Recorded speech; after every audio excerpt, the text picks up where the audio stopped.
I'm gonna tell you how to really improve in Overwatch 2, and I gathered the opinions of 150 people to give you the answer. In this video, I'm gonna go over real tips that you won't just find on YouTube. From my last few videos, I noticed that a lot of high-ranked players were in my comments, and I thought, that's interesting. But then it dawned on me, it's time to write guides based on all of this information. And I want to segment this video into two different categories of players. There are players who are completely new to shooters, that's the first category, but if you came from other shooters, you're already better than a lot of other people, and you're in the second category.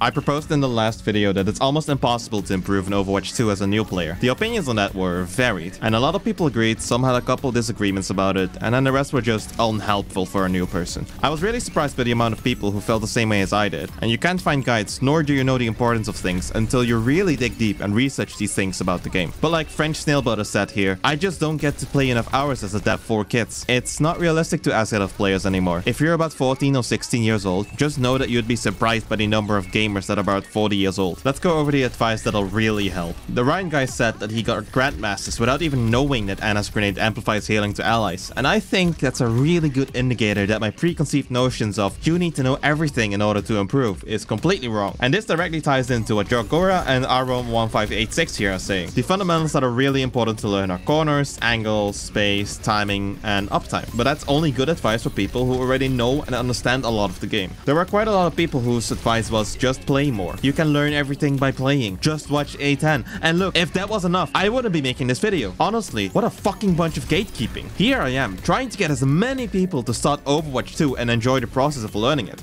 no matter their starting point. Meanwhile, you're literally trying to throw them into the pool of lava and then asking them, why are you screaming in pain? This is what everyone goes through. This is not fun. It's advice for people that already know how to play a shooter and have a lot of spare time that they want to put into Overwatch 2. Now let's talk about advice that I have for completely new players that no one talked about. And I was really surprised because it's some of the biggest reasons why new players are confused about the game. Sound and aiming. Let's first go over your audio. Most shooters, and this includes Overwatch 2, have a lot of sound cues that will tell you what's happening around you. Listen to this.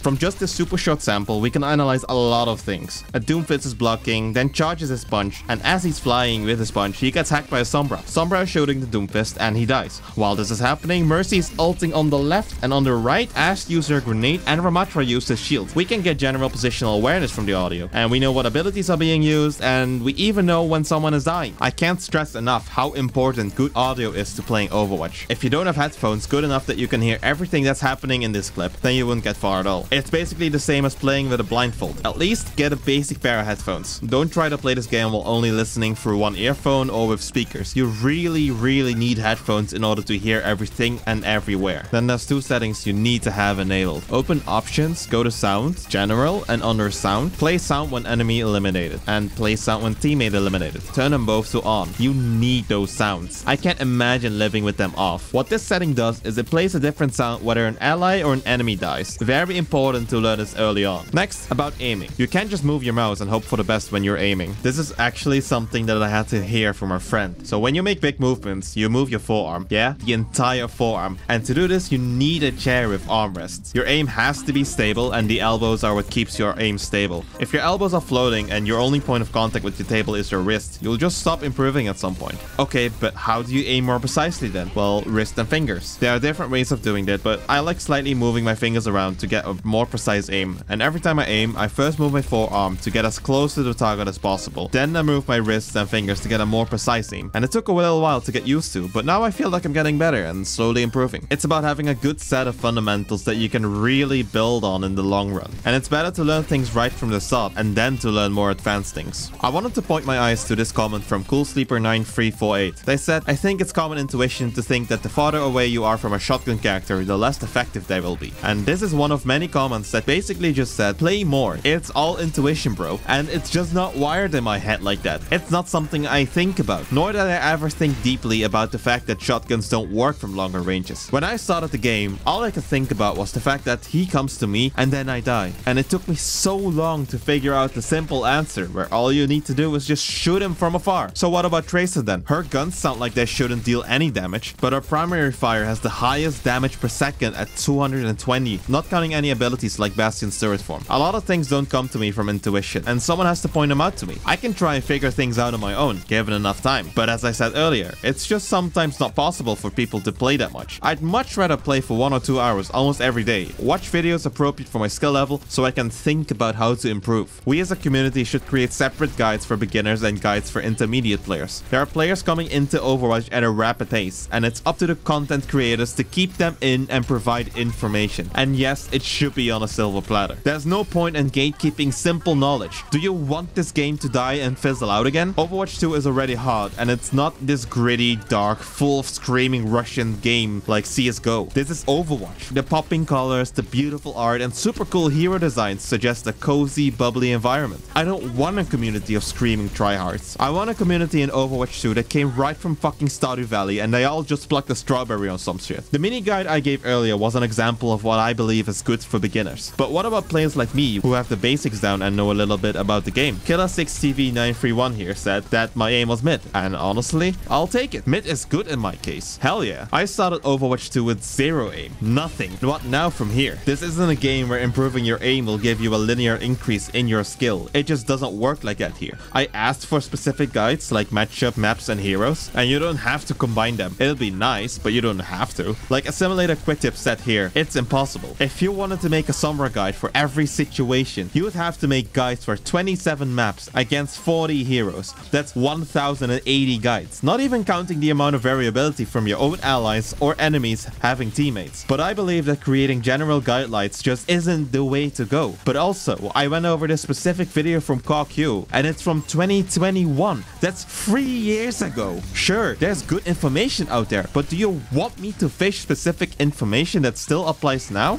The guy is literally talking about Bastion and Orisa having shields. What do you mean they had shields back then? I'm losing my fucking mind over here. You literally sound like my engineering professor. Me and my whole class went to the man because we all had questions about this custom piece of hardware that we had to make our assignments on. And you know what he said? All the guides are on the online portal. The guides were completely outdated and useless. I think that a really useful guide for me wouldn't be all those unranked to GM videos from A10, CawQ, or Awkward. Those videos are good to use as examples, so you can apply the fundamentals that we talked about earlier. But we need more. Things that are more accessible for more people. And I've got another mini guide showing exactly what I believe after reading over 150 comments that is a good compromise in what will be a good guide. Not for diamonds or even plat players, but just for starting people that may be a bronze, silver, or gold. And here's what I'm talking about from Vertigo567. Thanks a lot for writing this out, by the way. I really appreciate it. So how do we attack Paraiso's first point as Reinhardt? And by the way, we can also take this guide as a generic guide for any brawl comp. Or honestly, you could even extend this to any comp and even for defending. But anyways, you've got 2 points. You either clear the high ground first by walking up the stairs here, or you just fucking run to the point. The high ground is just way too effective because the whole point is basically just a valley surrounded by mountains. When you're trying to brawl with a Reinhardt and you're standing on the low ground, you can't just fire strike up to the high ground and hope for the best while slowly guiding your team to the point. Your shield will just break and you'll die over and over again. Clearing your high ground first will allow you to effectively use your hammer while your allies can shoot. When the high ground has been cleared, you did your job and you can now do something else. Probably contesting the point, as it forces the enemy to stand on the point with you. You can either stall with a shield and fight or charge back when you're getting low. In this position, you're the perfect target for the enemies to shoot at from their own high ground. But if they try to do that, your team will most likely win the fight on the high ground. The point is to put the enemies in a very hard spot where they have to shoot you on the low ground for the objective, while also dealing with almost your entire team on the high ground. And you can know this entire game plan before the game starts. Now you can focus on other smaller things like who and when do I swing my hammer at, are there any abilities that can stop me from doing what I want, like Junkrat traps or resist fortify or maybe a charging Doomfist. Things like that change a lot over the course of the game as you play versus and with different people. People will swap either playstyle or hero. And in this guide, I can't just go over every case, there's just too many variables. But you know, let's just try it. So let's say you decide to contest the high ground and there's an enemy Ana. Her nade will literally destroy you. You can maybe mind game her with your shield, but let's say you have a Kiriko who's bucketing you. Now you can just be assured that her Suzu will keep you alive. And now they have a Tracer who's trying to kill your Kiriko. And this is without even talking about the tank matchup. Every situation is different, sure. But what I'm trying to say here is that we don't have to go extremely in-depth about every situation.